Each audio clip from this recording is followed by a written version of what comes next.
Dark's just over here just chowing down on some chips. Yeah, he's going hard. Yeah, he is. Hey guys, welcome to the Predecast first ever podcast. We are very excited about this. This is something that we've been working on here for quite some time. I've got Dark with me, and then of course J-Man. I'm sure you guys seen these people involved in the stream. But yeah, today we're going to be talking about some Predecessor news, and we're really excited about it. There's a lot of things changing in this game that has just recently been put into early access, and there's a lot of things that the development of the team is putting together before the actual release of the game. And we're going to kind of break that down for you here today. So I appreciate you stopping by. And yeah, I don't know, Jay, you had some plans put together.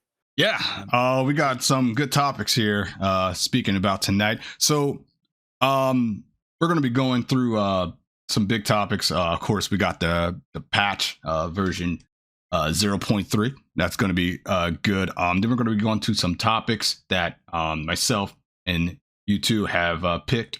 And that's going to be state of the game, the future speculation.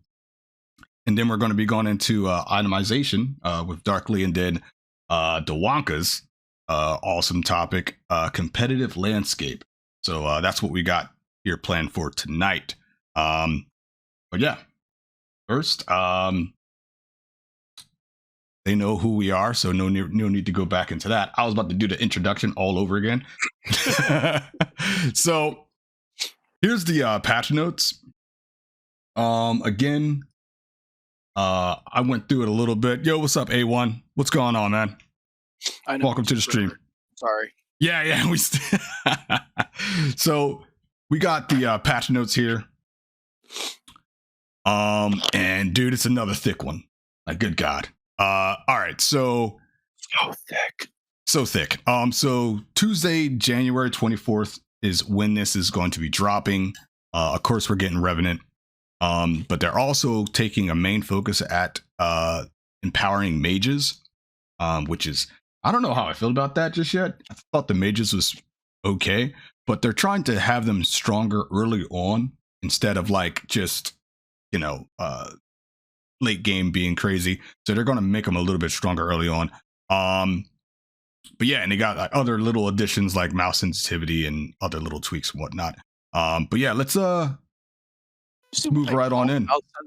We got like 5 viewers already. Nice. What's going on, guys? Dude. Hey, what's up? Hey, what's up? This is the first time you're seeing an off the cuff live podcast episode. All right.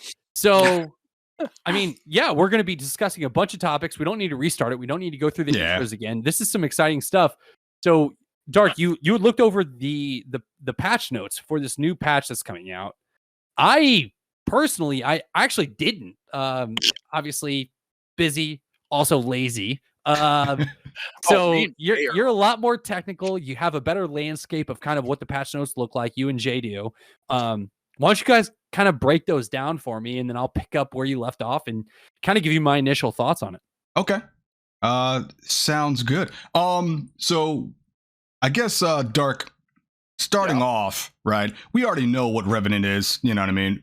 A lot of people, most people, I would assume, knows exactly who he is. So in terms of like his skills and all that, pretty much the same as Predecessor. I mean, as Paragon. But let's get into these major improvements, Dark. Like his passive? No, well, we can talk about his passive. Actually, that is pretty cool. Okay, but I think before we jump to some of the additional aspects of the update, I really do want to focus in on, first off, adding an additional ADC, which is going to create an additional level of complexity to the game. First off, like hands down, no question. My question is, do you think it's the right ADC to add at this moment?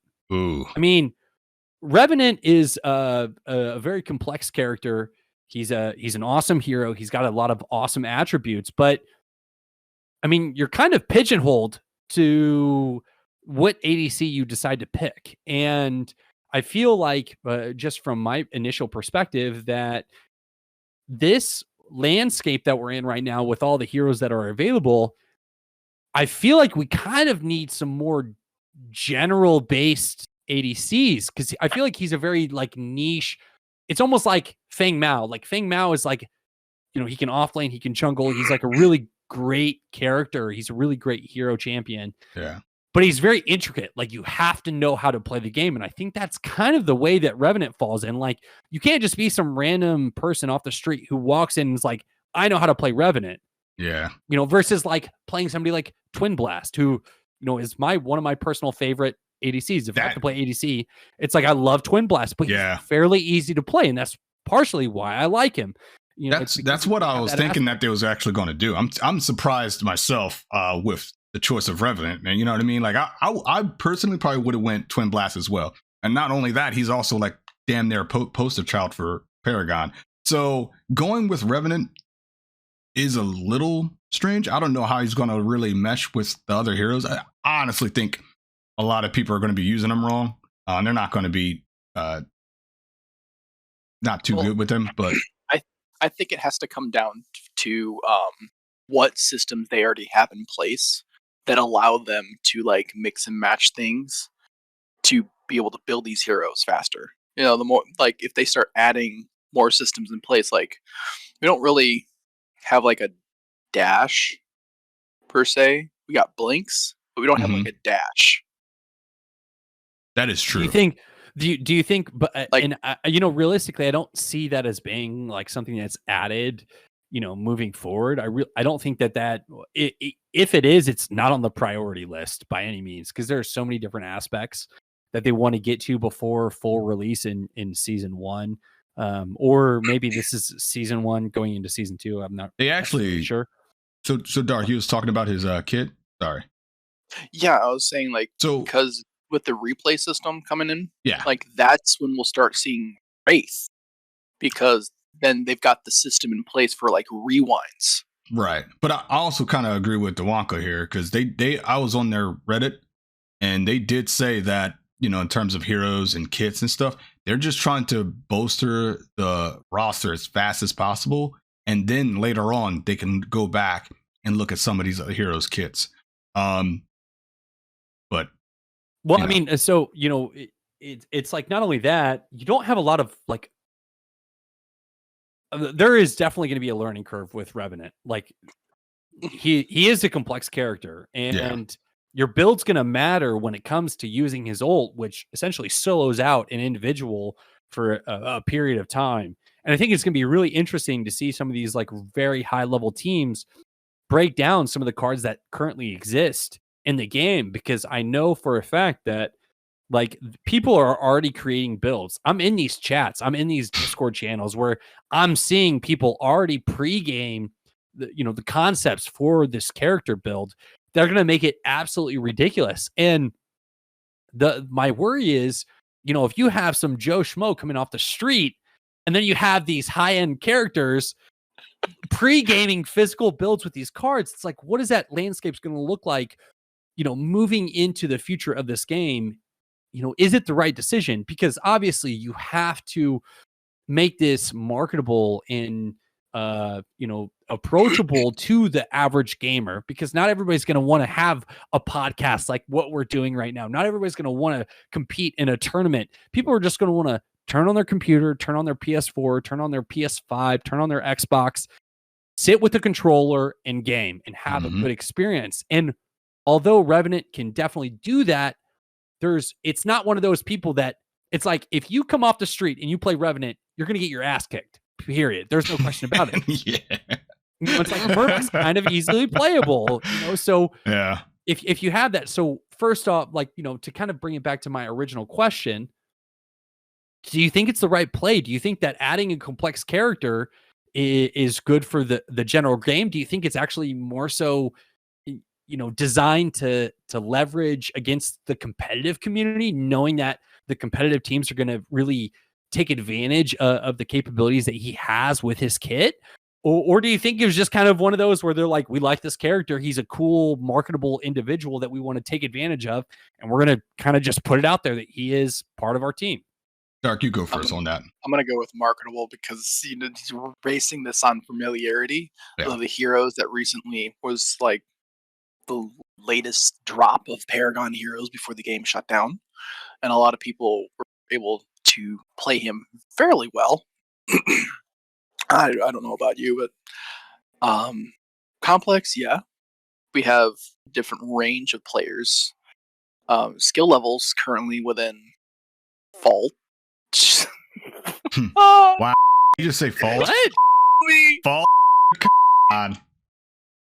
You know, Okay. you know, but last- no, you know what though? You know what? Like, for those who aren't aware, Fault is a game that no longer exists. Yeah. So that kind of shows you the history behind. So I actually met Jay and Dark through Fault. That's how I met them. And the Yeah. game literally is, you can't play it. It's not there. Like the company, everything about it is gone. And they were, you have to respect the individuals who allowed, you know, the OG Paragon to live to this next life, to get reincarnated in these different forms, to Yeah. develop into Yeah. these games. And there is nothing wrong with referencing, because, I mean, to be honest, Predecessor is just a completely upgraded and better executed Fault. I agree. That's what it was. I agree. You know, at the end of the day, Fault was a very playable game. It was broken. It was faulty. But it, you know, at the end of the day, it had that Paragon experience, that OG Yeah. Paragon experience. it did. And Predecessor really encapsulates that. It really takes it and emphasizes it in Yeah. a really positive way. And I think that's why the community is so excited about the opportunity, you know, in the future of the game. We're only in early access. Yeah. 2 months in. Which is Nuts. It feels like it's been 6 months. Yeah. And no, genuinely, it feels like it's been 6 months. And we're talking about like big time, big league stuff. Like, they're making these like additions and taking this game to the next level slowly, but it's happening, and it's happening in a promising rate. The question is, are they taking those steps in the right order, right? Are they going 1, 2, 3, 4, or are they going 1, 4, 3, 2? You know, Yeah. it's like, should they kind of dial it back, or should they keep pushing forward and get these complex characters out so people are experienced, and then have the more basic people involved later? You know, another thing that we're talking about. Oh, sorry, Jay, what were you gonna say? And that was my take on the whole Revenant thing. I think they pushed this character out knowing that this game so far is bringing a lot of new people, a lot of people that haven't even played MOBAs. You know, I'm talking to a lot of people in chat, in game and out of game on social media, and a lot of these people haven't played a MOBA. They don't even know what Paragon even was. So to introduce a hero like this, it's like, oh, you're gonna learn. You know what I mean? It's gonna be a crucible, but you're gonna learn. You know what I mean? And I think they're gearing up a solid fan base, those that stick around for it, to where when they are going free to play, you know, and things are popping off, you know what I mean? They have a solid foundation to bring even more people in. It's going to be difficult to play that hero. Since Dewonka, you didn't look at the patch notes, but there's a change in his passive that his attack speed builds into more power. So if Oh, you're looking at shit. an item and see physical and attack speed, Oh, you're actually shit. looking at Okay. physical and physical. No, also the way you have your layout Yeah. is actually fucking sick, because Sweet. yeah, it works out perfect if we 3-stack. So if you minimalize your Discord to the 3 screens, kind of like how I have it, Mhm. and you expand it, Yeah. that would literally fit perfect with the screen that you're sharing on the right side. But A1. A1, let's go. Yo, Robbie just Predecessor CEO RGH just retweeted my my clip that I took from the Agora tournament today. Was sick. Very entertaining. I was stuck there for like 2 hours. It goes away. Oh, there it is. Okay, chat is working. Okay, cool. All right, so that's the hero. I do want to move on because we got a lot to talk about. Let's talk about these major improvements. They have added profile tab and early access icons. That's cool. Dark, what do you think about that? I mean, I personally kind of don't care. I think it's still kind of small, but I know there's a lot of people out there that are like, oh my God, icon. So Yeah, I don't really care either. I mean, if it's there, I'll utilize it. At that point you introduce a system, I expect more from it then. yeah. Here's my take on it. It's not necessarily the initial implementation or like the tactility of how they design the implementation of it that like impresses me or that excites me, but the thing that actually does get me like hyped about this is it becomes an identifier. And Jay, you and I have talked about this multiple times off stream. Dark, you may have been involved, you may have not, but one of the biggest things or one of the biggest complaints I see throughout just Predecessor in general, especially for those experienced players, those people who have put, 100+ hours into the game, 200+ hours into the game, is the way to identify new players. So although this initial implementation isn't necessarily something that is immediately utilized in that manner, adding it allows that capability. Yeah. So, it's like, hey, you're a beginner. You initially get this. So if I see you with this thing, you are automatically distinguished as a new player. It's a very easy way. If they associate this with your champion, your hero name, your pick, like within the stream. Yeah. That's awesome. Like within it's something that we can definitely take advantage of. I mean, the initial concept isn't great. Like, right. Oh, cool. It's bare minimum. Yeah. But it's literally bare minimum. But yeah. It's a way to find identification for those new individuals, like moving forward, if they definitely utilize it in that way. And, or also, if there's a form of either A, creating your own, or B, like I don't know buying, about creating your own. Buying, or like, I'm thinking like Halo. I come from a competitive Halo background. In competitive Halo, man, your tag was your thing. Like you had like a specific image that was created either in game or by a team, and it was like when you had that icon pop up after you killed somebody, it was like you knew who you were facing, you knew who that belonged to. It was almost branding. So it's like our team's going to utilize this as an identification aspect of their brand or of their team that they're associated with. I would hope so. Also, they have, in the image that they got there, they have borders, titles, right, and profile background, right? Cool. I'm worried about the titles. What would the titles be? Right. That's always a big thing for me too. You know what I mean? Claiming something. You know what I mean? Like, who knows what the titles are going to be? You know what I mean? Like some like MMOs. Hey, thanks for the follow as well, Galaxy. Or Escape Artist. So I think it would be cool if the titles are based off of like heroes and like how you like based around their abilities. So you can be like Blinder, Escape Artist. Or you could, another thing that would be really interesting and would be very simple to implement is if they had icons that were associated with specific roles. Dude, sign me up. Instead of being, something where it's like, instead of implementing, like where you can trade roles, it's like, I'm a main jungle. Yeah. If I fall under the carry category, I'm gonna suck ass. It's gonna happen. You're gonna get your ass kicked. Right. Look at my title. Yeah. Look at my title. You know this. Fucking terrible carry. Like, you don't want me as your carry. Don't have me as your carry. So if I focus as jungle, then I could easily pick.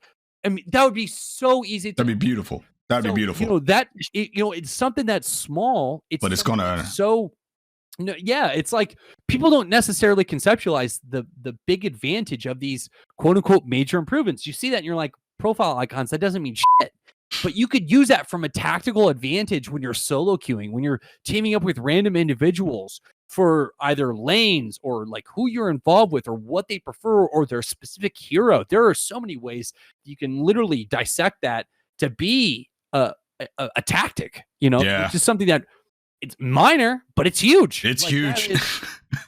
That's kind of crazy. That excites me. It's like that's opportunity. That is opportunity to change the landscape of the game. And dude, like the onboarding that even come from that is amazing. You know what I mean? New players it's going to be way more inviting for new players to even go for these titles. You know what I mean? And these borders. I want Death Runner to come back. And and not to mention notoriety. I guarantee that there, and we can move past it after this, quick statement, but I guarantee there's going to be some aspect of like, hey, this is like a gold hero. If moving forward in these competitive tournaments and things of that nature, they have it to where it's like, if you view this, you get this free icon, or if you win, you get this very, very exclusive icon. There are so many ways that they can implement such a small attribute to this game to make it so unique and so like user invasive, so where it's a lot more in depth than just the surface level. Oh, they're adding icons. You know what I mean? Yeah. That's a big thing, But yeah, I didn't have an opportunity to look over some of the other aspects of the patch update that's coming here. I believe it's Tuesday, right? Yes, coming up Tuesday. Yeah, it's Tuesday. So what's next on the aspect of major improvements? What do we have moving forward? Creep score. Take it away, Dark. We got creep score. If you're like ahead and you're not getting any kills, somebody can come up behind you and just kill you and get a huge gold bounty based off of your creep score. That face, he's like I mean, but here's the thing. If you're facing a super passive team that's not, I mean, they're holding their own, but they're not allowing zoning or like posturing in a specific way that, you're 10 minutes, 11 minutes in and you don't have your first fang. Like this gives you that incentive to take a little risk. Yo, hold on. I got an announcement. Yo, Weeby, thank you for the contribution, bro. God damn. Yo, you're a maniac, dude. Thanks, Weeb. Holy shit. So just to bring it back, it's like something I really kind of think that this really initiates is that risk to reward. And faster gameplay. And faster gameplay. And only if people are willing to take it. It's like you can play the exact same. Right. There's no negative impact because you're not going for that initiative. But in those moments, that is going to be a huge advantage, especially for teams that are in the lead. So if you get picks and you're literally down 5, 6, 7 kills, 2 fangs, and this person, their ADC's been alive for multiple minutes, like, and you get that pick, that's a boost. That is a boost. Big. And that could change the landscape of the competitive map. Like, you get that initial, it's like, boom, you complete your item. You start your next item. You're not stuck. You're not stuck trying to build, getting that second initial item before you can actually hit that complete. Like, there are a lot. Dude, that's really. Go ahead. It's those minor things. People don't think about this. But at the end of the day, it obviously it encourages, like, if you're playing passively, to push forward, but it also rewards those picks. Yeah. We saw it today in the tournament. There were some moments where there were teams that were down, but they got some pivotal picks and it didn't they got the kill, but it didn't reward them like it should have. And this is a way to do that. Dark, you were about to say something? I was wondering if they have any gold bounty on like supports that go 0, 0, and let's say 18 in their assists.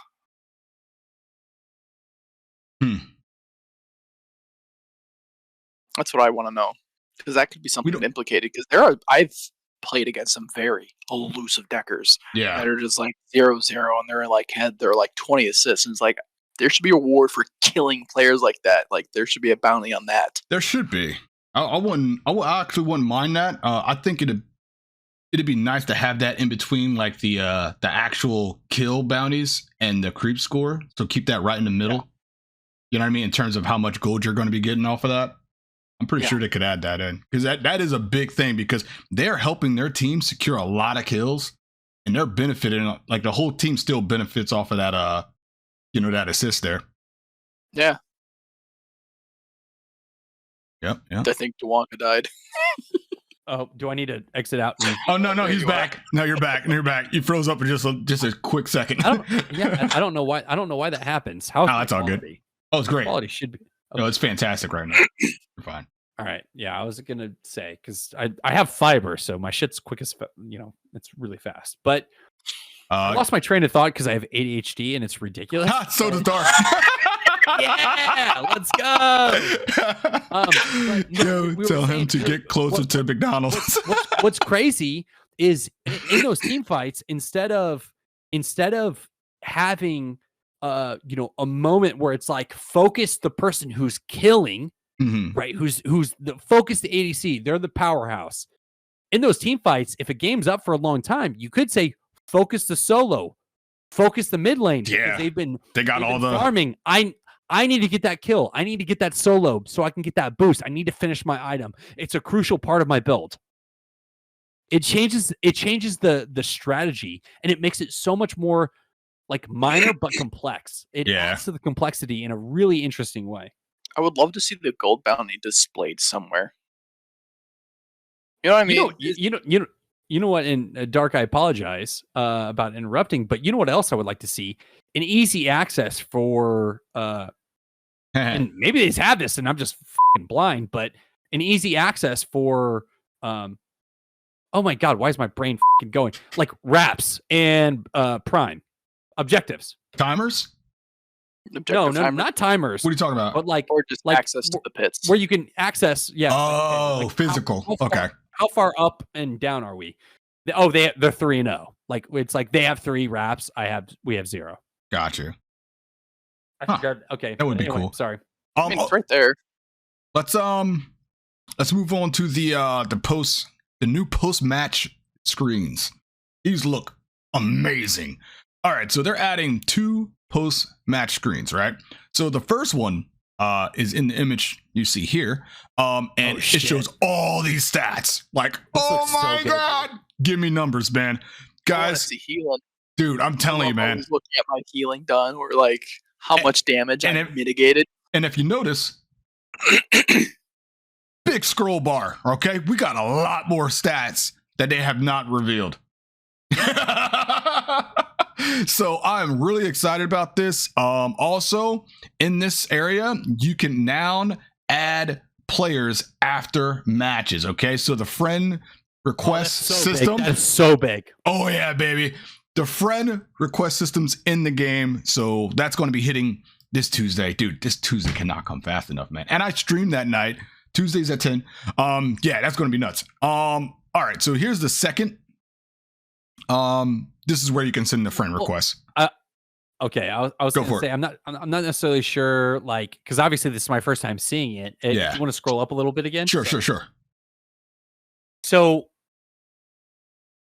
what additional aspects of the game? Because this is going to add a lot to the game. First off, 2 things. One, it says overview players stats. Yeah, this is under the stats category. Under the stats, that tells us that right off the bat, you're going to be able to look at this. Is it timed? Because the biggest thing is, like, if I get fucking wrecked by a rampage and I'm a fucking rampage main, I want to know the meta. I want to know why I got absolutely decimated. I want to know why I got shit on, when I'm the fucking 13 out of the 40, it's 45 to 13 and I'm on the 13 team. Yeah. Why their rampage was better. Right. So it's like, I want to have an opportunity to dissect their build and the layout of the character structure that they created throughout the process of the game itself. Yeah. And if this isn't necessarily timed, that's going to be rough. This gives me the advantage to do that. Yeah. Yeah. Hopefully it's not timed, right? Because sometimes, right, even currently, when you leave match, somebody can sit in that that continue screen where your character's shown and your level's shown. You can sit there for a while. I don't know if there's a timer on there. Yeah. No. You can sit there for literally, like, I've been in that for like 12 hours. Like I've literally, like I played it in the morning. I walked away and my computer was on all day, and it's not actually 12 hours, but got you. Yeah. But if you go to like that screen right before that, yeah, it's like when it was the breakdown of the characters, it's like I would have to grab screen grabs. I actually just started on my like personal Discord, and I started an own channel where it was like bad games, like teammate snips is what I called it, literally. Yeah. And it's just like when I would go 7-0-4, but our carry would be like 1-17. Yeah. And it's like I would just snip it, and then I'd put it in there. I literally just started that. I don't have to do that now. I can have access to that. And That's huge. To that. Hopefully I have access to that post game. That'd be awesome. So I was just about to mention that. Yeah. So when you leave this screen, it'd be nice if you can go back to like your pass. I don't know. Was that with their spectator mode that they was talking about? Like it might be linked to it. I hope it's not, to where we can actually, like, even if we leave the match, we can go back and look at our history. Yeah, so that's going to be big. But the next thing we got is weekly leaderboards. This is pretty fucking cool too. So each week they'll be sharing a leaderboard showcasing the top 100 players. And you need to have 10 matches played for that week to be thrown into the possibility of being in the top 10 players. I think that for the and Dark, I want to hear your opinion on this, because I feel like this really resonates with you specifically. But is it because I'm support man? Yeah, no, absolutely. I mean, for real, yeah. Because I mean, is it just the character, the individual and their elo, or is it lane specific? Are they gonna have breakdowns for the lanes and like what they're, it's like, if I was carry, I'd be like, is there anything under bronze? Right. I'd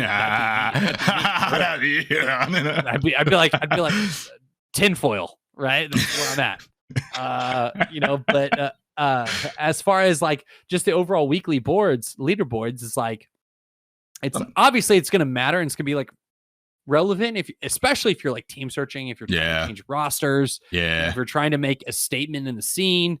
But at the end of the day, these teams are kind of ironed out. These teams are obviously it's so early on. So you've got those OG teams, TOS, but then you have I wouldn't say new up and coming, but those teams that are newer to the scene in the sense of Paragon / Predecessor, Team Faded. I'm specifically biased to them. I play with a lot of those guys all the time. I love them.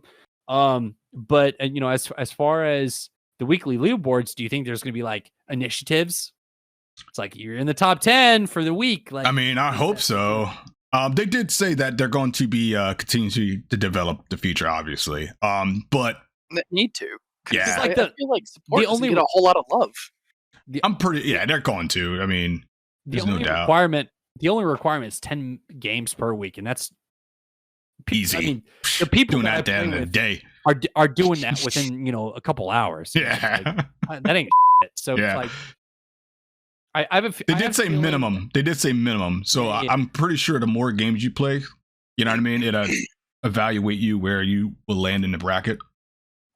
I think that as far as like the impact on the game itself, this is probably, from what I've seen personally, this is probably the least important. Yeah, so far, yeah. It's just like a little initiative to be like, hey, you guys want to be in something? It's good too, because you don't have to go to it's not a bootleg site, but you don't have to go to a third-party site and check where you're at to just cry in the corner of a room like I do when I see that when I dropped 700 ranks because I've lost 10 games because I'm so cute. To the point where I create a channel on my personal Discord that's fucking bad games snips. Bad games. Oh man. No, that's funny. Okay. All right, what's next? Yeah, what's next? Okay, so next we have just an end of match survey. Nothing too big, just your enjoyment so far in the game. That's pretty cool. Already. Yeah, right. Then they got matchmaking improvements, which this was interesting. Apparently bug fixes as well. They've noticed since the launch back in December that they've been having some bugs on the server side. So they fixed bugs where people's MMR was drastically increased after a match and drastically decreased after a match. So it is placing you in weird situations. Hence why we probably had some really pace-eating, teammates every now and then. So hopefully this is going to be a big improvement in terms of the quality of all the matches. Also, they're going to be adding a multiplier on grouping, right? Okay, so they got a party multiplier. So if you're grouping up with, like, let's say 3 people, it's going to take everyone's MMR of that party and inflate it a little bit in case you get, partied up with like all solo queues. You know what I mean? So, that is so good, dude. Yeah, that is so good. Yeah, there's nothing worse than getting fucking absolutely obliterated by a team that is 5 stacked when you're solo queuing. Yeah, and there's literally nothing you can do. There's no hope. Kind of why I don't solo queue. That is why.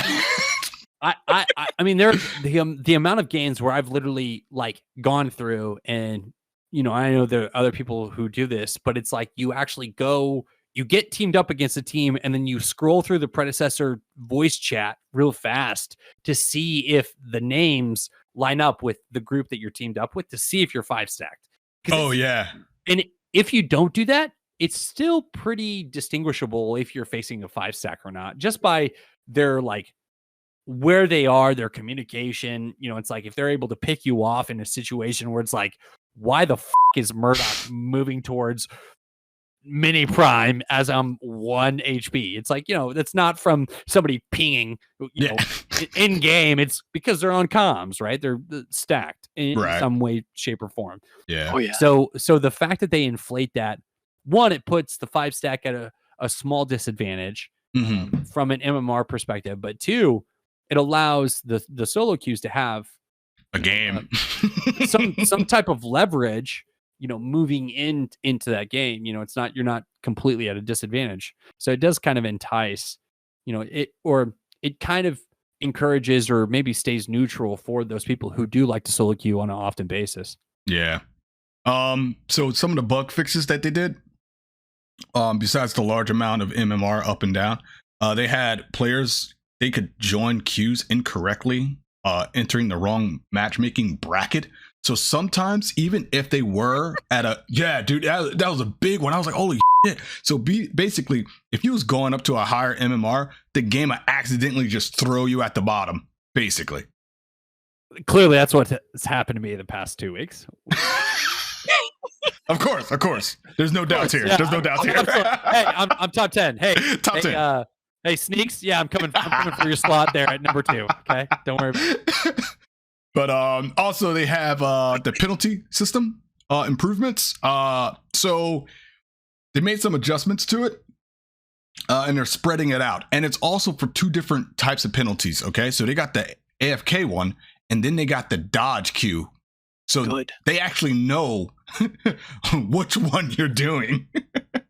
Okay, so Dark, you've been awfully quiet up there, and when I say up there, you're on top of me. And I want to get your thoughts on this, but I want to make a statement. So there's actually somebody in the high end competitive scene. I'm not going to name names, but I was literally in a game, and it was a fun, casual pub game, whatever. And they dodged. It like made me look down on them, like, pardon my language. I'm like, you're a fucking douchebag. Why would you dodge? It's a game. We're like not playing ranked. It's casuals. Like, let's go, let's play. And they literally were like, why are you doing this? I'm dodging. They said it vocally, like in the chat. We vocalize text. But regardless, I think that's great for a dodge queue, like penalty, because people do that all the time. I think it's different than accidentally joining a game somehow. I don't know how you would accidentally join a game, but accidentally joining a game and not be ready for it. Anyway, Dark, I get sick and tired. So I'll be right back. I get sick and tired of people coming into like our games and just dodging in the middle of it, just going, like, "Oh, I'm gone." Like, why? Yeah. And the penalties, I don't think they're like extremely harsh, but it will keep them mindful. Okay, because these penalties will last a certain amount of days. Yeah, AFK 14 days. So if you get your first one, you cannot AFK again for 14 days, or you will get the second penalty.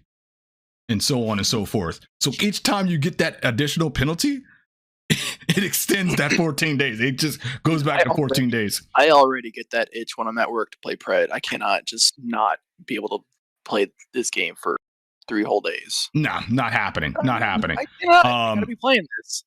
Yeah. So also with the dodge queue, as you can see, it's 7 days. So yeah, man, they're not playing with the whole dodging in the game in AFK. And also they're going to you gotta think of it like this, like dodging. Yeah. You're probably dodging to go pick up your friend anyway. Probably. If you're most likely. It's like, what were you doing queuing? Yeah. What were you doing queuing, bro? So they're also combating toxicity, right, in the chat. So they're going to be doing like some certain implementations and improvements for, these tools. And it's going to be, mostly the system will take time to implement, but they're going to it's going to be like a split system, kind of like they're going to be using the player's complaint, right? So when you get reported, and they're also going to be changing their code of conduct, right? So they're going to have a system in place that can detect it as well. So if no one don't report you and you still go nuts in the chat and go all crazy, they're still going to get you. They're going to be making some implementations to that. And this also helps guide them, like in their future employees, on what to look for. Yeah. There's one thing of being like, I think they even said it somewhere in here, being, speaking to someone and trying to teach them the game and, just cursing them out and calling them every name under the sun. You know what I mean? So they will have a system in place that can detect, the hostility of the said chat. That'd be interesting. Everybody else helps the game so much. Yeah, good God. Yeah, man. So they're going to be doing that. Dewanka, so we are just covered the combating toxicity in chat. So they're going to be having that's targeting me. They're coming at you. But for real, it's like just you, sorry, no, what were you saying? both of you. So basically they're going to have a split system, right?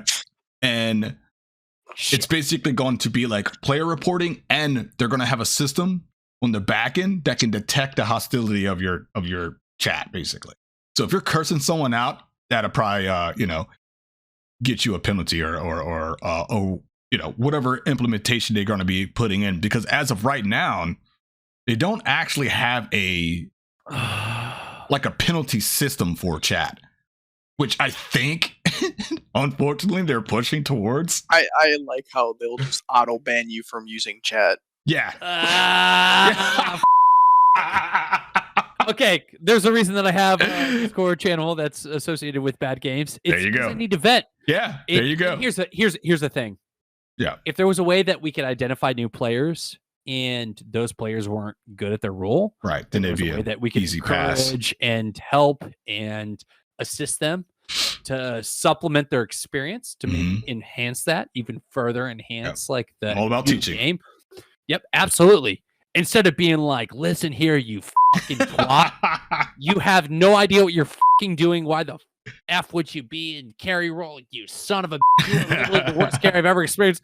And like, I literally just spent $20 on this game. I don't know what to do. Yeah, it's like, and then I feel like an asshole versus the guy who's a fucking shit carry who literally shouldn't be playing carry by any fucking means. Right. And deserves that thrashing. I think the toxicity would drop drastically if we could see kind of where individuals were at. Yeah. Like with their MMR, if there was like an identifier of some aspect. But anyway, sorry, jumping to the next one, Jay. I know you're kind of heading to that. Okay, so yeah, we're not going to touch on it too much though. Here, balance changes, right? So basically, across the board, all mage characters got a bump up, right? I touched on that a little bit in the got that buff. Got that buff. So I touched up on that a little bit in the beginning. And then there's minor changes to a lot of these heroes. Besides Defay, so her fly trap is a little bit weaker, but everything else is a little bit better, I guess. I don't know. That's the best way I can describe it. She's not going to play around her fly trap, right? She's only useful when she ults, and they wanted to take that away. So they're thinking that they should help make his Gideon, his early to mid game, feel a little bit more impactful. So I don't they're like how they use the word at the very end there. It feels weird. what enabled those big black hole moments. Hey yo, you. Choice of words there. Gideon's like, I can feel the black hole. Like this dude's always talking about this damn black hole. But so you got to overall, same with all the mages, like I said. But they're balancing them in different ways depending on their kit. They also made howitzers, slow grenades, like the amount from 16 to 11. That was a big thing, and they put them together a little bit more instead of him holding like a whole lane to himself when he throws them out.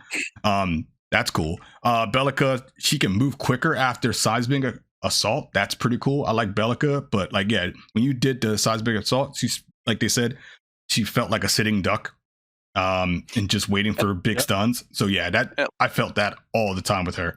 I guess their void drone wasn't getting that scaling. It really, yeah, and and that's another thing. The void drone wasn't scaling right. Hey, Blood Hunter, thanks for sub, man. Thanks for the sub, bro. Awesome. 2 months in, baby. Thank you very much. So that's the heroes, right? Not too many heroes. There's a couple of items, right? Which we're gonna be touching back up on this a little bit later in tonight's podcast, but that's pretty much the end. And they have like a ton of bug fixes, dude. Look at all these bugs they fixed. I didn't even know these are bugs. I noticed that one of them is not being the camera that will lock you in place. Oh yeah, that's Sorry. My Discord tends to do that every once in a while, and I'm not sure why. I've got great internet. My computer can handle it. I don't know what's going on. Nah, it's cool. We actually started it today. Yeah. This is the first episode, so you haven't missed anything. So that is the patch notes for version 3. Yeah, that's coming out Tuesday. Gonna be awesome. Go ahead.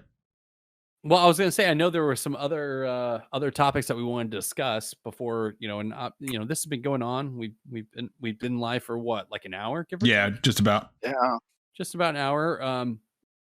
Dark, I know you had some initial thoughts. I mean, was there anything that you weren't necessarily able to express that you definitely want to get out there? Maybe some new thoughts that popped in your head that you're just like, boom, it's like, I think this is like something that I really want to express.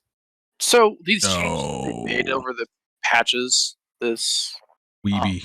Over looking at it, I was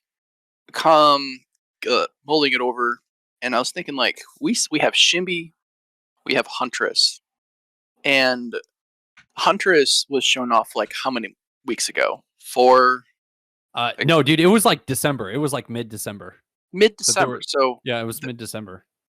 Which is like a month and a half. Not ago. Not to interrupt, but that literally covers the next topic if you want to just roll into it. Yeah. All right. So the next topic is going to be the state of the game and future prospects. And we can discuss this. This is a open discussion here. Is there any way you can make that font white? Yes. So I was thinking like they are looking at these future heroes, and we don't have access to those testing, that behind the scene testing. So they're making changes based on what they're experiencing. So like they're probably got Phase in there, and maybe they got Greystone and Kwang. Now these changes where they're making buffs to mages, that's purely on Shimby.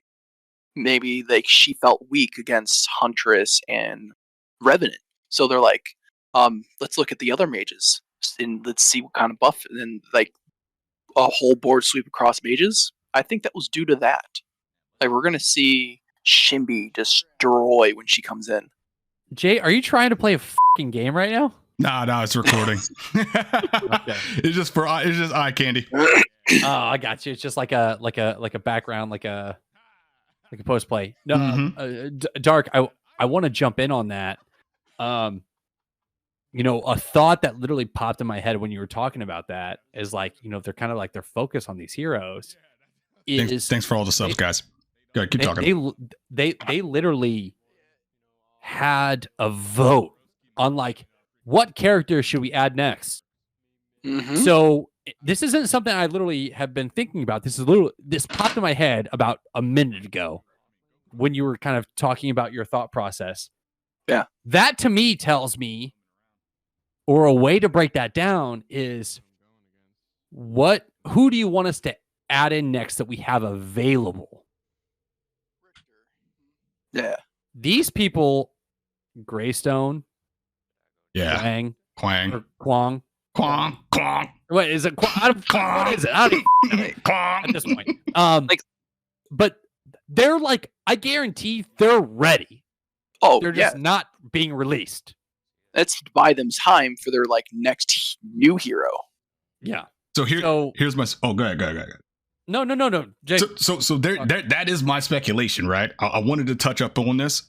So in terms of heroes, right? We look at that they gave us the option, right, to pick whoever's next. I'm thinking that they got a crazy amount already ready. Just they basically are holding them to do the final touches, and depending on who they want to do next. I think majority of the roster is playable right now, and I think that they're going to be holding off maybe about 10 for early access later this year. Well, not early access, freaking launch later this year. Because if you look at the seasons, right? All right, big brain moment. If you look at the seasons, right? They're 4 months. So our first season is going to March. Each month, we're getting a version. We're at 0.3. Games usually launch at 1.0. I mean, not recently, but yeah. Not recently, but yeah, we're just tinfoil hat. So, dude, we should have a tinfoil hat segment, absolutely, where we all have. I'm writing it down. Dude, I'm writing it down. Make one. I'm going to make one. Right. Dude, this is insane. What? And he gone. But so look, right? With the 1.0, that will take us right to August. So by September, they could actually, right? Like we're big. I mean, tinfoil hat boys, stay with me. Stay with me. They could actually have it planned to where they're launching in September, right? And that will put us on. So if you count up all those heroes, right? I think it took us to like 28 or something like that. I forgot. I did the math earlier, but that'll leave us still with like 10 or 11 heroes to grind for and unlock or whatever, or however they want to dish out how you're going to be getting these heroes, right? Yeah. That's a good start, dude. We're getting 25. You know what I mean? As early access adopters, we're getting 25. So we can, I see it working out perfectly in my head. Of course, this could go very wrong and be very different, right? And how many original heroes are we getting in that? Oh my God. All right, listen here, you son of a bitches. Yes. Okay. Tinfoil hat. Tinfoil hat. All right. Hear me out. Okay. All right. They've got the heroes already created. Boom. They're doing this to physically torture us. Yeah. Because at this point, there's only 4 ADCs. Yeah. They're doing that to torture us, so we're more excited about the basic bitches that they're going to give us that we've already had previously, and they're going to make more money off it. Thoughts? I think that's a perfect business strategy, and I concur with that idea. I mean, it's going to... Dude, their launch, and I'm getting tired of seeing this on social media. Everybody's like, console win. Dude, they don't got all the features in. It's not coming to console until the features are in. Stop asking. You know what? Sorry. I was going to interrupt you. And I think that they got a lot of things done. When launch happens, it's going to be a thick amount of content that they can move forward easily. But go ahead. Well, I mean, like, I initially started playing this game on console. Well, Paragon, OG Paragon, back in like 2016. Yeah. And I've played it until the end of the game, before they canceled it. Whatever. Thanks for all the subs, guys. Good. But, moving to PC, being blessed to be able to move to PC, it was like, that was like a big step up for me from like a gaming experience. And it's like, yeah, you're going to be capable to have just like a good gaming experience on console. It's like, it's not going to match. It will not match 100% PC. There's no fucking way. Right. When you're going to port to console, you've got to worry about quality, match all the stat specifications that hardware can run. Yeah. So you got to be able to lock that in. You've got to have new menu systems. Like, you got to cut down polygons in certain areas. The tinfoil hat off, okay? Because we're done talking about conspiracies. Right. Boom. All right, for some serious state of the game. I think they. I would put money on it that they already have it mapped till like the end of next year. Yeah. Like the roadmap's already existent and they know exactly what they're doing. And the reason that they're being so slow about it, like for me, it is slow. It's like kind of like hard. It's like I have a specific hero that I'm waiting for. I don't even fucking care to say it. Whatever. It's probably going to come in like 6 months. Yeah. Hopefully it doesn't, but it's like there's a specific hero that I'm waiting for. And it's like, just release it. But I feel like the reason that they're doing it in this pace is, one, to get and collect as much data as possible, and two, to polish those things that like the items or the cards that are available. I think that their main focus is to make sure that is applicable to every kit in such a unique way that it can be utilized to allow a competitive experience that's consistent, but also like individual, if that makes sense. Right. I don't know. Thoughts? Yeah. Look, I am fully on board with that idea because they polished the gameplay. Like it's crazy to think that these guys, half of them weren't devs, when they started. And they are pushing out AAA quality gameplay, man. There's Ubisoft games that play like trash compared to Predecessor. You know what I mean? Look at what they're doing and the quality.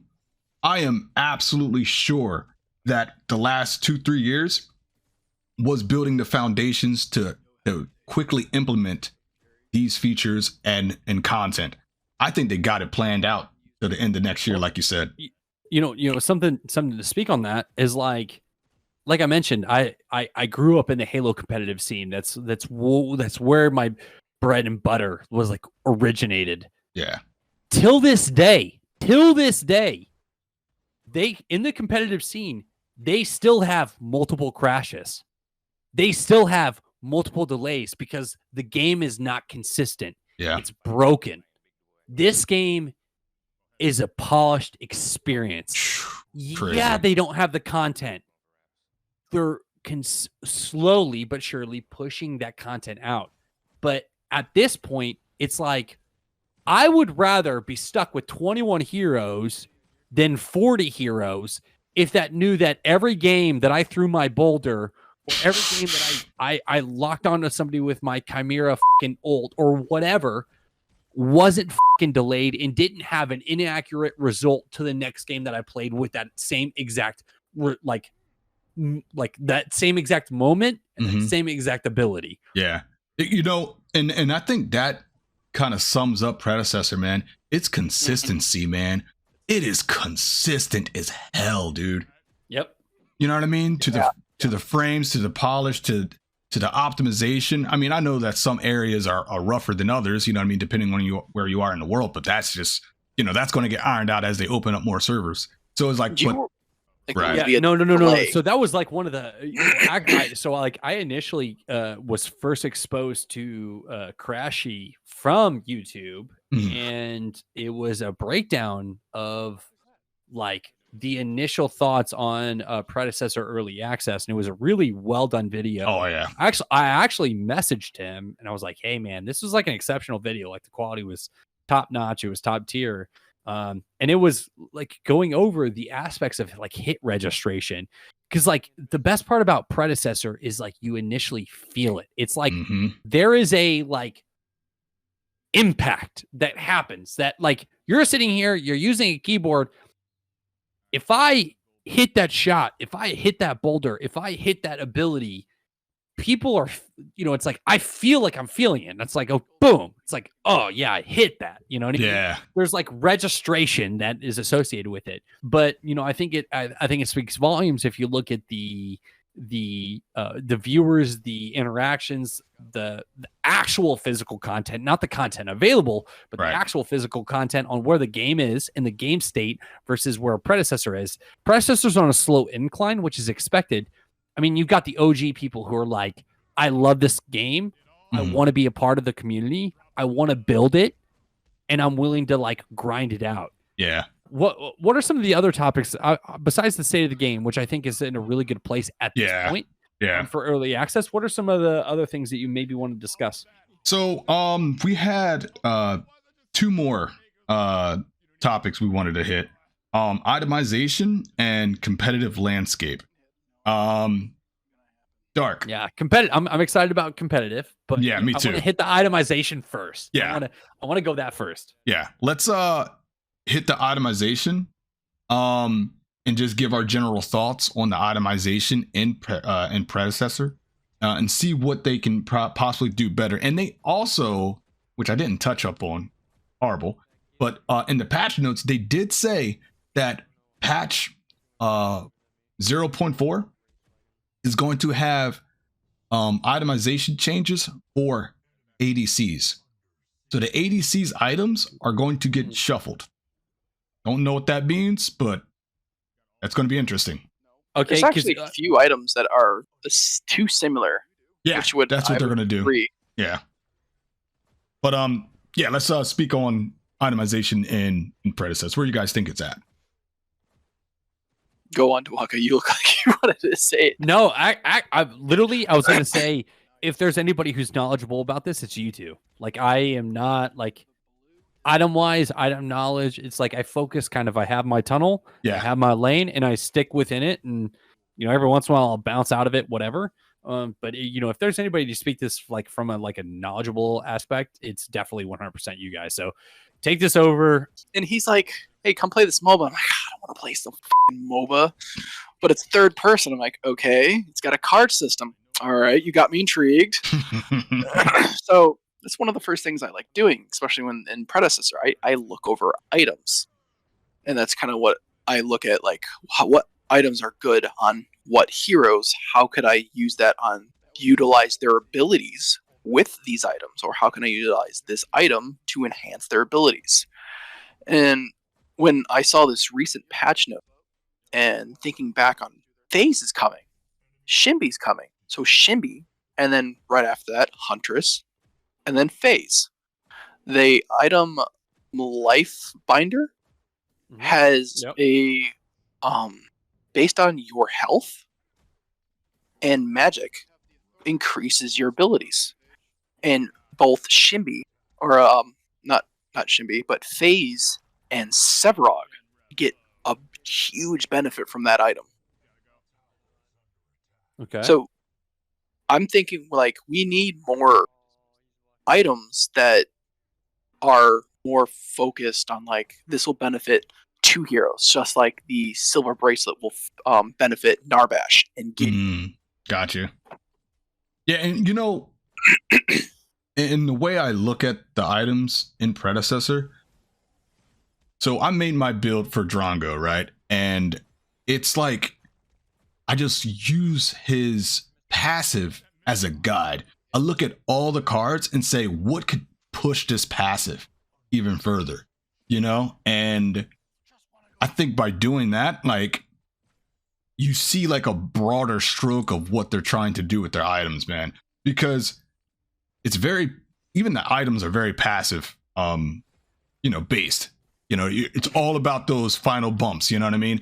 And looking back at it, had me thinking, was like, man, OG Paragon was kind of like that, because you will get like certain cards and you'll put in like a couple of little notes, but once you finish the card out, you had that big bump in power or whatever that stat was. You get like a crazy spike. And I think they're implementing that in Predecessor, but it's through the passives instead of baseline stats. And I think that is freaking gold, because now they can get stupidly creative with their passives, i.e. freaking moon boots. You know what I mean?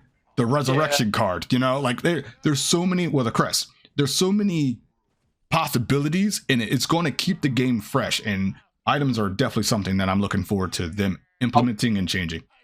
I would like to see character specific items come out where like it'll be huge on one specific character, but not as beneficial if it was equipped on anything else, but still gives them something. Right. There would, it'd be really unique if they added some intricacy to the game meta that would benefit that. So like after, I'm just speaking very arbitrarily here, but like say it's like after your second, you have to get 2 mini primes to unlock this specific item for your character.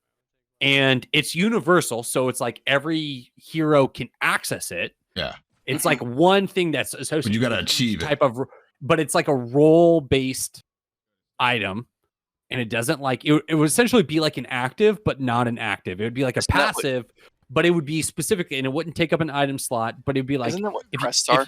If you get, but it would be more so an initiative to make the game interesting for like late game. I don't know how you would incorporate that. It would take there would have to be a lot of like conceptualization for the different items that'd be associated with each lanes. Yeah. Or, it could even just be like a free like health boost that would, because like at the end of the day, mini prime is probably the least important objective, period. Yeah. Yeah. I mean, is it utilized? Absolutely.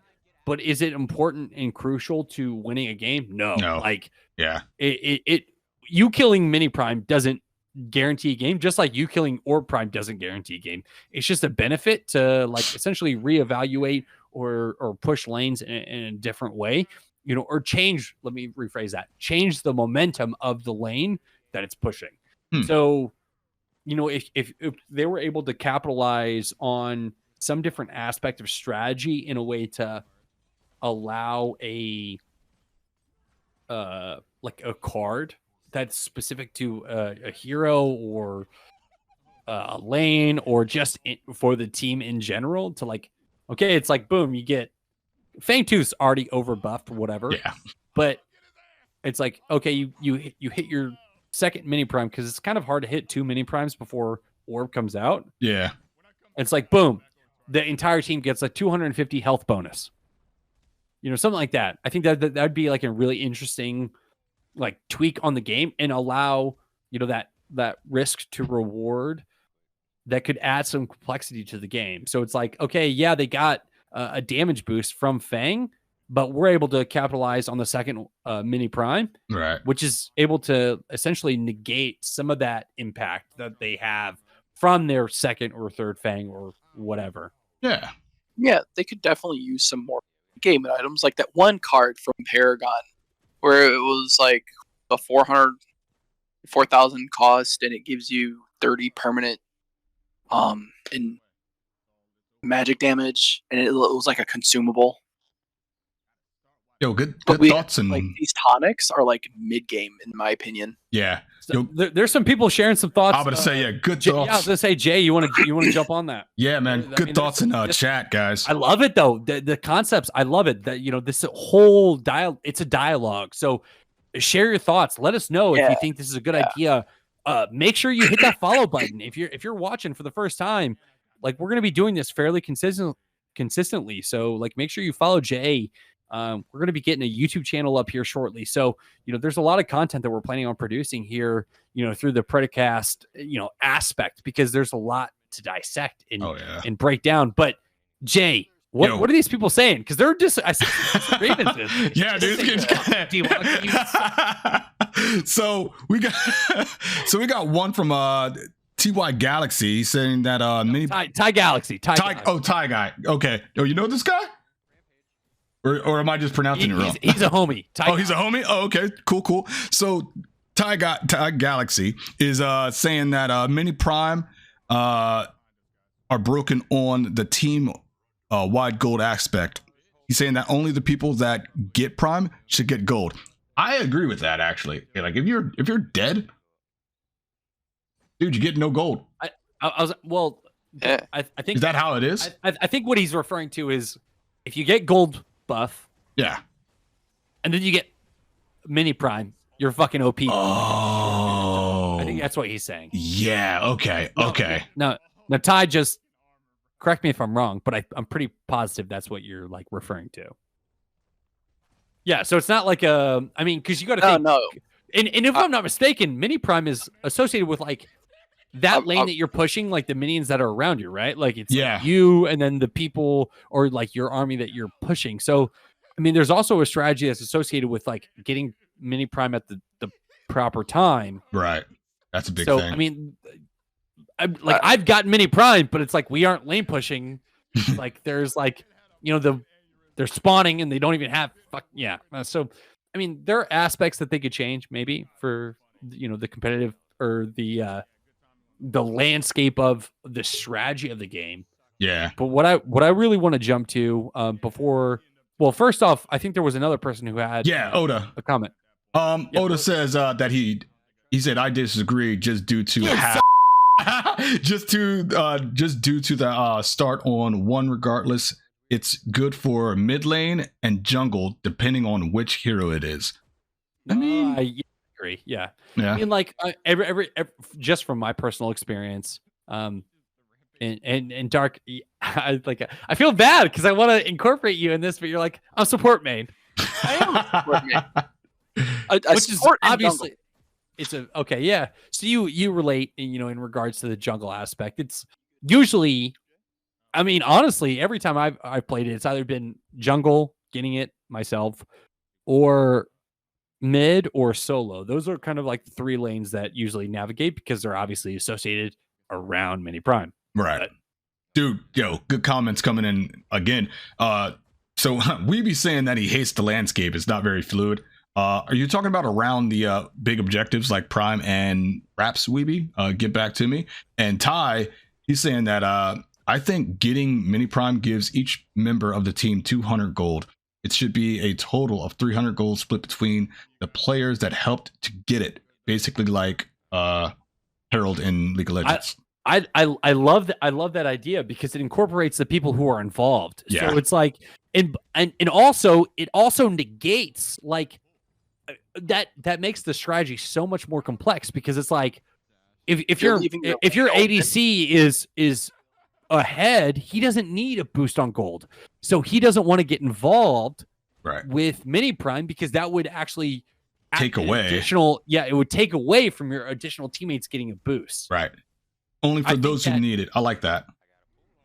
Yeah, no, exactly, and it adds more of a strategy to the concept. It adds more to the necessity of it because I feel like at this point.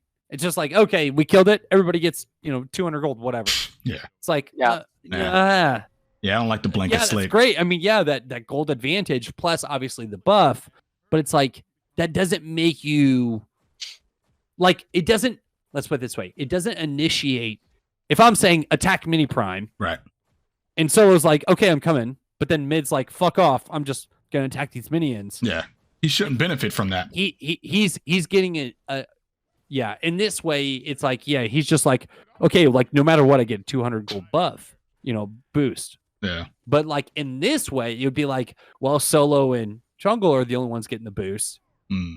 And then the person who gets the last hit is also getting a boost. Right.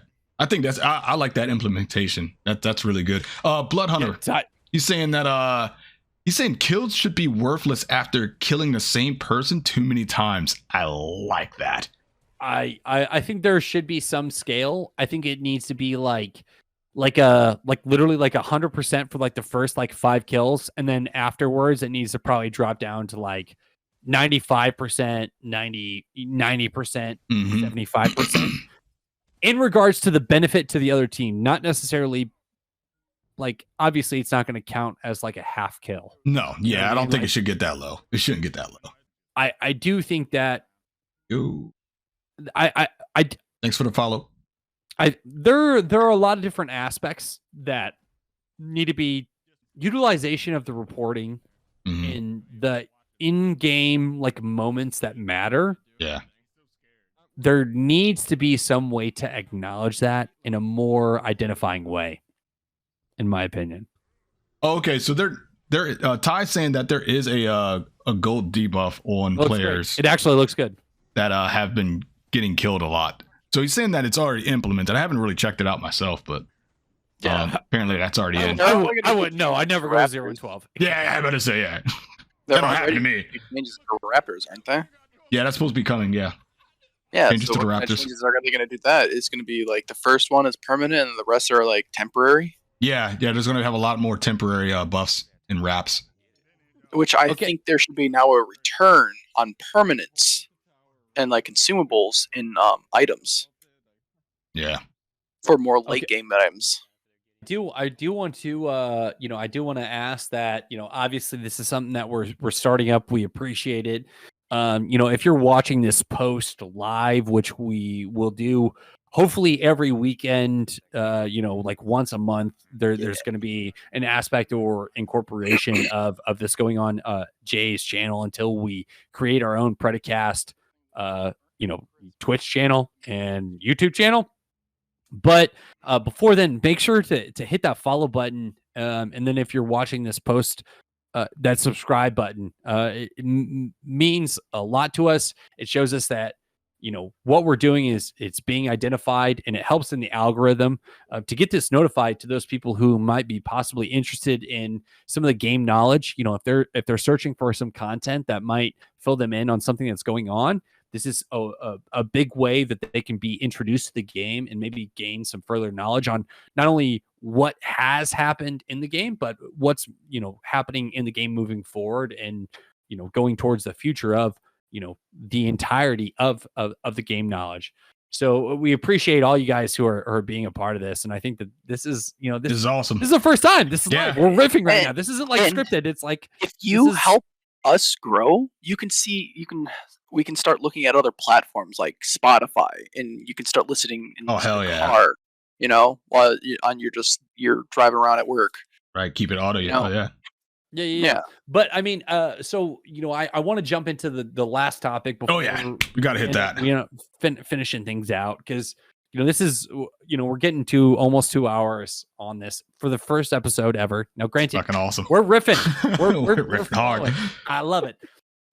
The competitive landscape. Yes. Did you guys watch the tournament today? There was a tournament today. It was a cash tournament. Did you guys watch it? I did. No, I was working. Dark, you son. I know.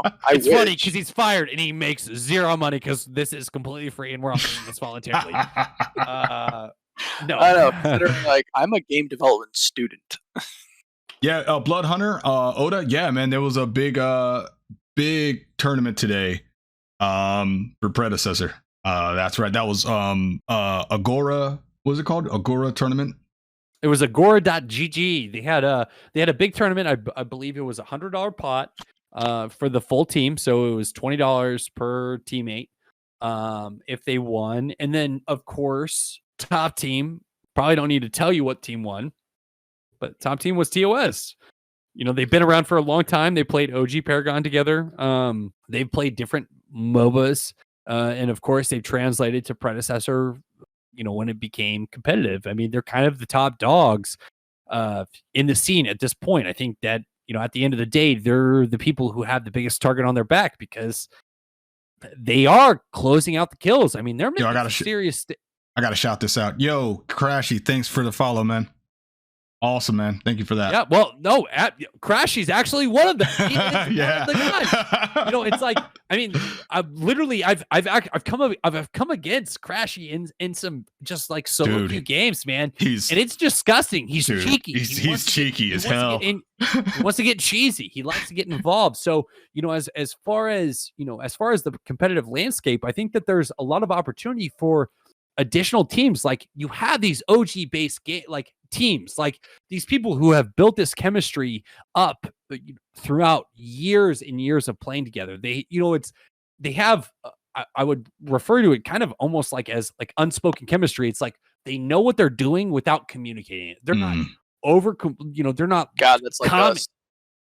Yeah, it's like you're not over there just like blasting it out constantly. It's like, oh, I'm going left lane. Hey, I'm ganking mid. It's like they know and they can expect their teammates to deliver, and they do it consistently every time. Every time. It's going to be a force that you have to deal with on a consistent basis. Yep. So what does that mean for those new up-and-comers? That means that you can watch previous footage to go after. I know Crashy's got a fairly decent sized like social media presence. If you go to his YouTube channel, he's got a lot of game breakdowns. He's got a lot of character breakdowns that can really emphasize and push you to that next level to get you in a position that you're not really, you're not familiar with.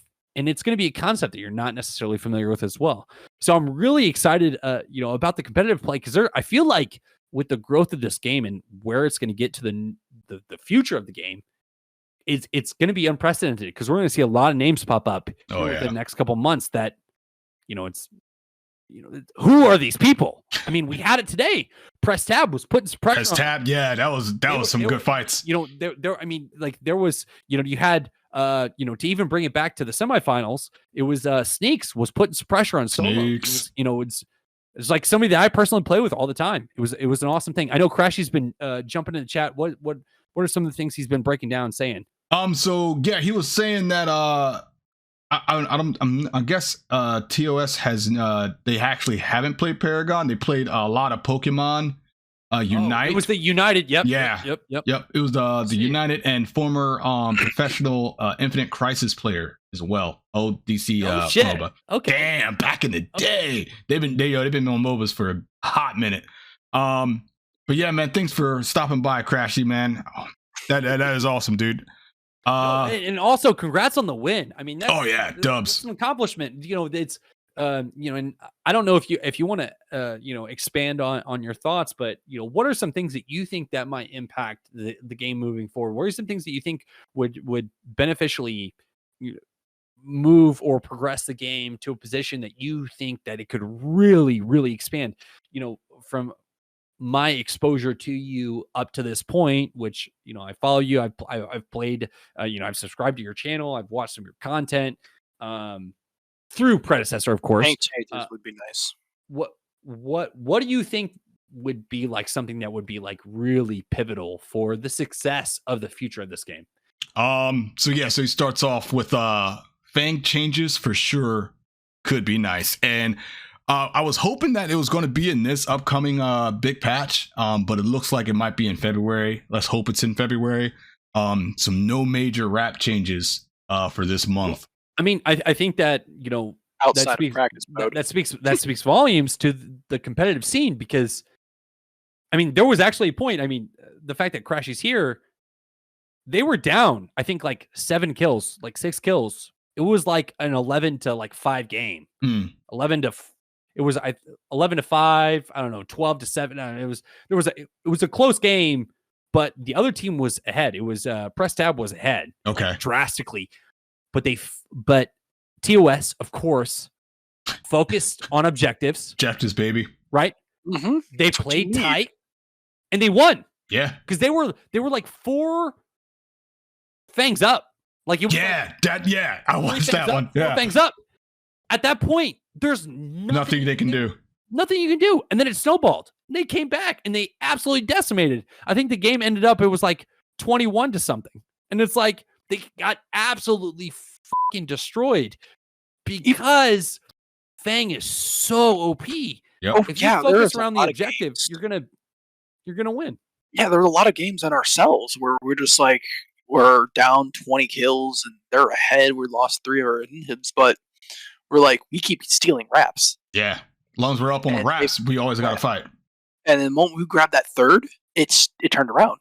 And the At announcers, fourth, fifth. made the announcers and Dark. I apologize about interrupting, but the announcers made it they were saying it consistently. Kills don't matter. I mean, yeah, obviously they do. Yeah. But from a macro perspective, they don't. They don't. If you're able to execute on the big objectives, which is Fang, like Big. fuck or Prime, honestly, like it's a boost, but that's it. It is a boost. Fang is a detrimental benefit to your team and the success of the team, period. There's no question about it. So I think either getting it nerfed or maybe changing some of the leverage points of its benefits is necessary for the success moving forward. But at the end of the day, no, Crashy, I appreciate you stopping by. We appreciate that insight. And obviously if there's anything moving forward that you want to throw out there that feel free. You want us to maybe dissect, feel free. Yeah, we'd be more than happy to do that. And also congratulations on the win. Obviously not a crazy big cash prize, but at the end of the day, you still solidify the fact that you guys are top notch and you're something to be feared when it comes to the bracket. Cause I mean, I can tell you right now, it's like, obviously I'm somebody who I want to play this game. I love this game. I want to be in the competitive landscape in some way, shape or form. Yeah. And if I come up against first bracket TOS, like I know I'm gonna have to meet him. I have to do something. Like you can't just play normal game because obviously you guys make an impact on the scene. So I'm excited to see what the future of this is, especially adding new heroes. Oh yeah, that's gonna be big. It's gonna change. So yeah. Oh, Crashy said, I think the biggest thing was draft. Okay, let me ask you about his picks. No. Yeah, let me ask you this: were you okay with the way it went down for 3 days, and no other team knows how to draft? Yeah, no, were you okay with how like that was dealt with, like the flipping the coin? Yeah, with the picks. Like, was that something that you were like fine with? Like, were you like, yeah, it's like you're flipping a coin. It's quarter toss. I would like to hear. Yeah, mostly fine. Okay. Because like, there's no announcement being made, but I'm just saying that things are in the works, and I have no idea what's going on. Yeah, there's some, sorry, Dark. There's some background discussions that are taking place that we're really excited about, but we're not going to get there yet. Okay, big plans. Yeah, big plans, and we're really excited about it. But I appreciate that insight. But yeah, I mean, I think that at the end of the day, it's like I think that covers everything that we wanted to cover. We went over the patch notes. We went over the state of the game, where it's at, where we want to be moving forward. We went over the competitive landscape. Is there anything that we missed?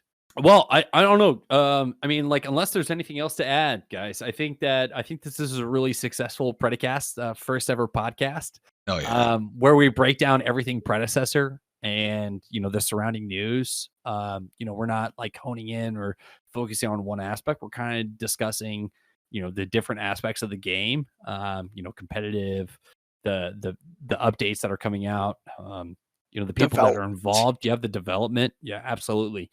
So we appreciate it. We do. I know J-Man appreciates it. I appreciate it. Definitely. Dark appreciates it. So, moving forward, it really does allow us to know if it's impacting you, if you're, enjoying the content, if you hit that follow button.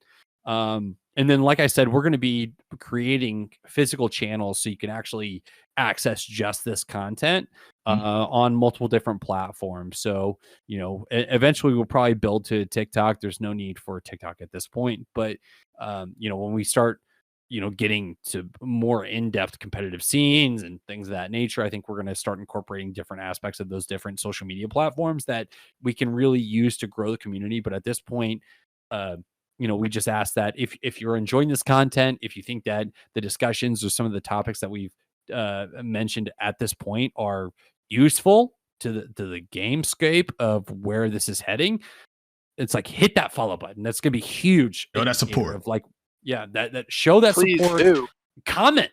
Let us know. It's like, hey, you guys didn't talk about this. Why the fuck are you not talking about this? Yeah, let us know. We want to know. I want to know. I do want to know. Like, it's like, Yep. what can I do better to let you guys have a better viewing experience and to not be this mundane, like, well, these cards are impactful and, you know, everybody wants to play Steel because he's a good hero. It's like, of course he is. You want to go deeper Like, than we that. already know that. So what can we discuss that is impactful to you and that's informational to you that we can try to break down or maybe have like an informative discussion in regards to? So that makes me think. Make that known. That makes me think. So if you guys head over to my Discord, it's in my About section on Twitch. There is actually a section that I've made specifically for the Predecast, so you can post all your questions and anything that you guys want us to talk about. You can post it right there in our Discord. Feel free to do that. Forward and what's possible, you know, with what's coming out. So we appreciate it. We love you guys. Jay, this is your. I've been talking for 14 minutes. It's an energy drink. It's the energy drink. But all right, guys. Hey, look, thanks for stopping by, man, and checking out our first episode of the Predecast. Remember to go ahead and follow and check us out over on our Discord. And we're going to be doing this at least once a month or twice. All right. Whenever some big news happen for Predecessor, that we want to be hitting that stride as well. So expect us at least twice a month. All right. If you want more of this content, just honestly let us know. Like, yeah, we'll up it up. Once a month seems pretty scarce, but at the end of the day, we don't want to like what we're talking about. Receiving. Like, we don't want to like just have this reoccurring conversation. What do you want to see? And, you know, it's like, what, you know, it's like at the end of the day, we want to put content out there that's relevant and enjoyable. Yep. And it's like nobody wants to hear 5 times in a row that competitive needs change or whatever. So yeah. So make that note. So yep. So that'll bring us to the end of the first episode of the Predecast, man. Guys, can't thank you enough. Thank you for everybody that showed some support tonight. Huge. Thank you for all the comments, all the follows and the subs. You guys was going absolutely nuts in the chat, man. I really appreciate it, guys, man. And I will see you guys tomorrow for another stream. We're just going to be doing some matches at 10 p.m. Sunday, 10 p.m. Eastern tomorrow. So yeah, thanks again, and I'll check you guys out tomorrow.